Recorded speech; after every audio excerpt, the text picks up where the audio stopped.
The rain hammered the windows of my Brooklyn apartment, a relentless drumbeat that drowned out the world. I woke to the weight of someone beside me, the warmth of a body pressed against mine in the dark. My heart lurched fear, confusion, then a name, Elliot. I froze, my breath catching as I registered his presence. Elliot Harper, my best friend since freshman year at NYU. The guy who'd been my anchor through every storm, was curled up in my bed, his arms slung over my waist like it belonged there. The clock glowed 3:17 a.m. And the city outside was a blur of neon and rain. But inside, my world tilted on its axis. How had he gotten here? Why was he here? And why did my chest ache with something I couldn't name? I'd known Elliot for 4 years. Ever since we bonded over a shared hatred of our intro to philosophy professor. He was all sharp edges and quick smiles. A journalism major with a knack for finding trouble and a laugh that could light up a room. I was the quiet one. Lucas Bennett, the graphic design student who preferred sketchbooks to spotlight. We were inseparable at night diner runs, rooftop confessions, the kind of friendship that felt like family. But this was uncharted. Elliot, I whispered, my voice barely cutting through the rain.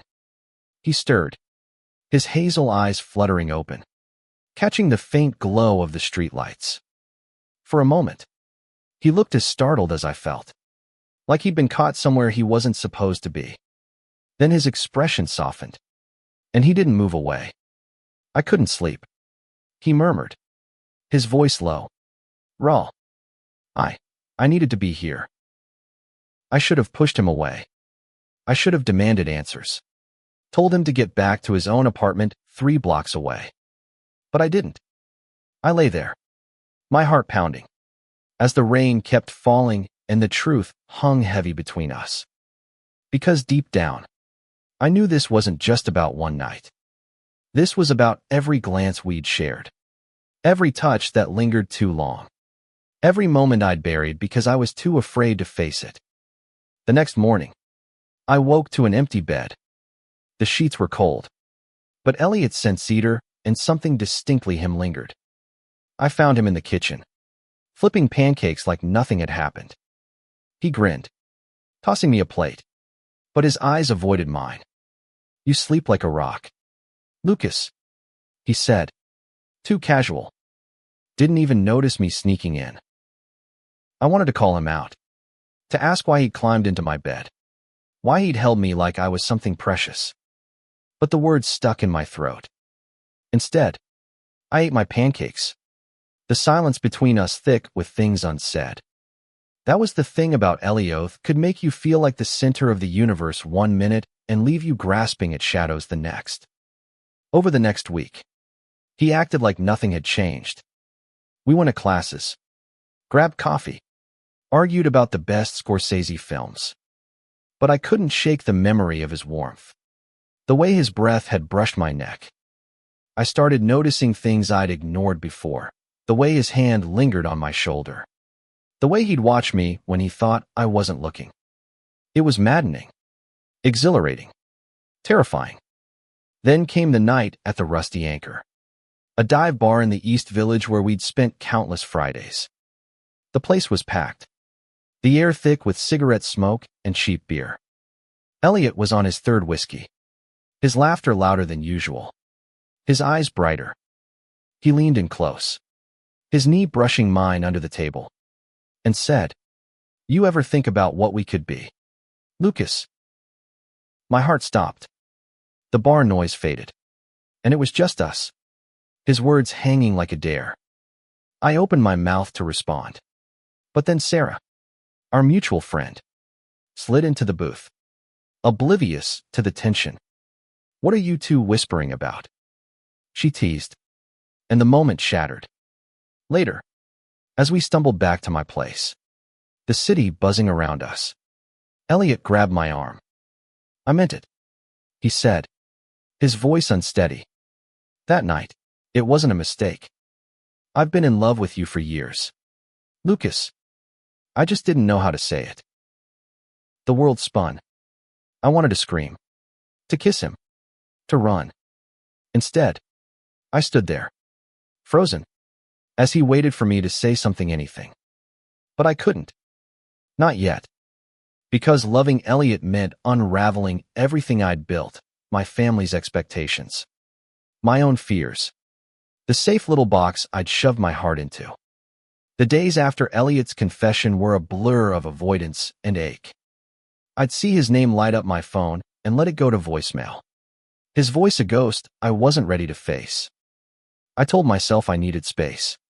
But the truth was, I was terrified. Loving Elliot wasn't just a feeling, it was a reckoning. My family back in Ohio didn't know about the part of me that stirred when Elliot smiled. They were good people. Church-going. Traditional. The kind who'd frame my high school diploma but flinch at the word gay. I'd spent years dodging their questions about girlfriends, feeding them half-truths to keep the peace. But Elliot's words had cracked something open, and I couldn't shove it back down. One night, unable to sleep, I wandered to Prospect Park. The city was quieter here, the stars fighting to be seen through the haze. I sat on a bench, sketching in my notebookaka habit that grounded me when the world felt too big.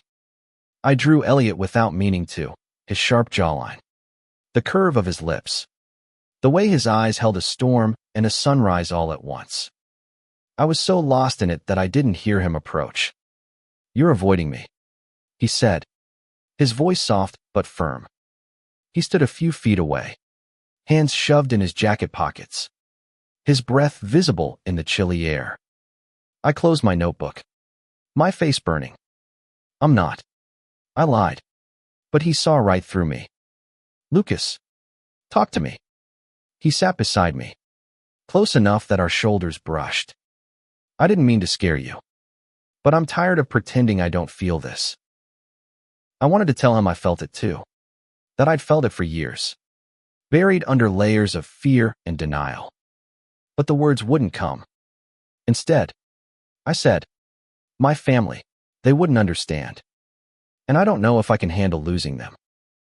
He was quiet for a long time, the park's silence wrapping around us.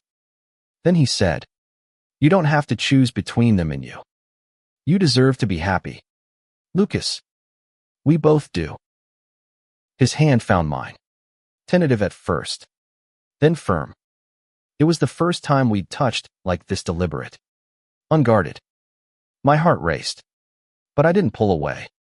For the first time, I let myself imagine what it could be like, loving him openly, without shame, without fear. The next few weeks were a tightrope walk.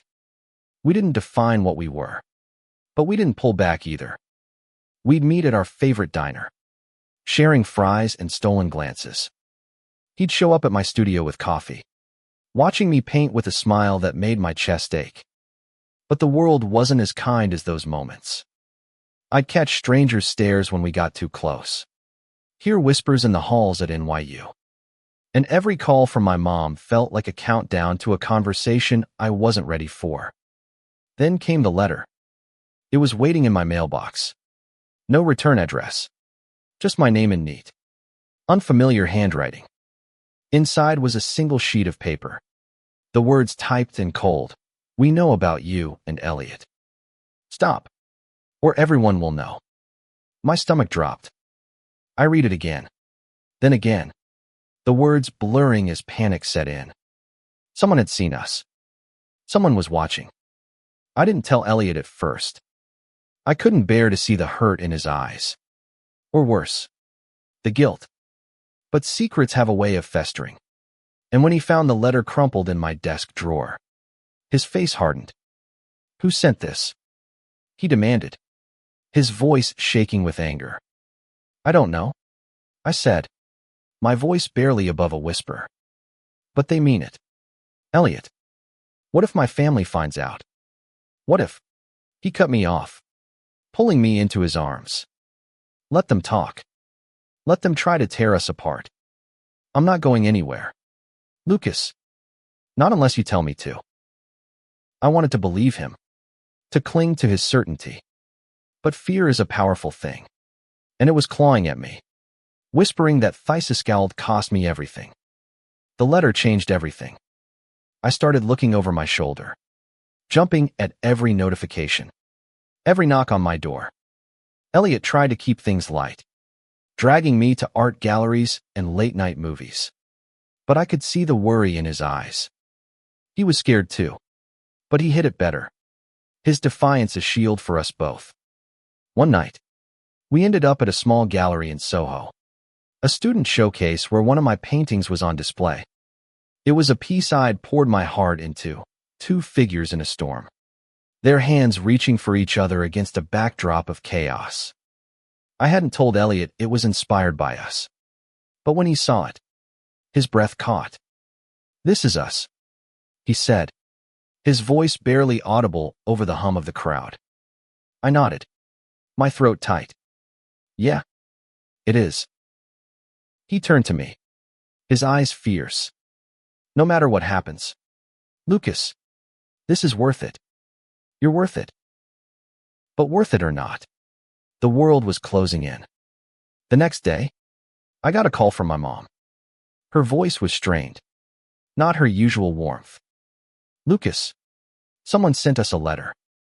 It said things about you and Elliot. Is it true?" My heart plummeted.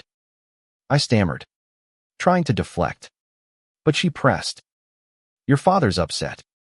We just want to understand. Why didn't you tell us?" I hung up, my hands shaking. Elliot was there in an instant, his arms around me as I broke down. "They'll come around," he said, but I could hear the doubt in his voice. My family wasn't like his parents had embraced him when he came out at 16. Mine saw love like ours as a sin, a betrayal. The threats didn't stop. Another letter arrived, this one with a photo of us holding hands in the park.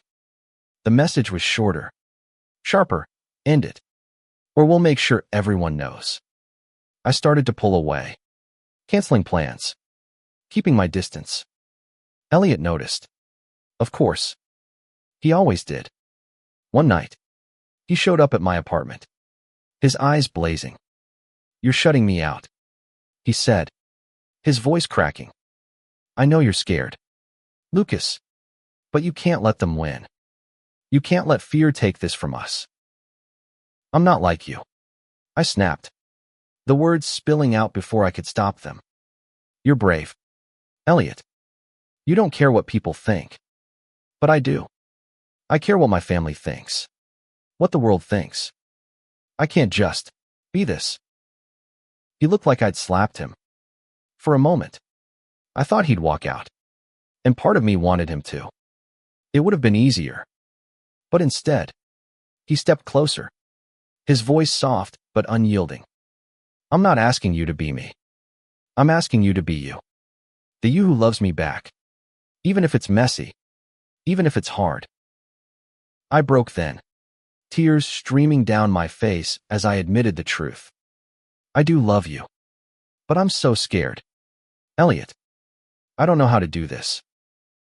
He pulled me close, his forehead against mine. "We'll figure it out together. Okay." For the first time, I believed him. But the world wasn't done with us yet. The final blow came at the worst possible time. It was the night of my senior art exhibition, the culmination of 4 years of work. The gallery was packed with students, professors, and strangers, my paintings lining the walls like pieces of my soul. Elliot was there, his presence a quiet strength as I fielded questions and shook hands. But then I saw Himmy father standing in the corner, his face unreadable. He'd driven from Ohio without warning, the letter clutched in his hand. "We need to talk," he said, his voice low, controlled. My stomach churned as he led me outside, the city's noise a stark contrast to the storm brewing between us. "Is it true?" he asked, holding up the letter. "You and this boy, Elliot?" I wanted to lie, to say it was a misunderstanding. But I was tired of hiding, tired of pretending I was someone I wasn't. "Yes," I said, my voice steady despite the fear. I love him. His face crumpled, a mix of anger and pain. This isn't you, Lucas. This isn't what we raised you to be. It's who I am, I said, the words freeing and shattering all at once. I'm still your son. I love him. He didn't speak for a long time. Then he turned and walked away, leaving me standing in the cold. I thought I'd lost him forever. Back inside, Elliot found me, his eyes searching mine. What happened? He asked. And when I told him, he pulled me into a hug, right there in front of everyone. For once, I didn't care who saw. The threats stopped after that. We never found out who sent the letters. But it didn't matter. They'd done their worst. And we were still standing. My father didn't call for weeks. But when he did, his voice was softer, tentative. I don't understand, he said. But I'm trying. It wasn't acceptance. Not yet. But it was a start. And that was enough. Months later, Elliot and I moved into a tiny apartment in Queens. Our lives tangled together in ways I'd never dared to dream. We fought. We laughed. We built a life out of the pieces we'd been too afraid to claim. That night he climbed into my bed wasn't a mistake, it was the beginning of everything. We weren't perfect. The world wasn't kind. But every night, when he curled up beside me, his warmth chasing away the dark, I knew we'd made it through. Love like ours wasn't easy, but it was worth it. Every single moment.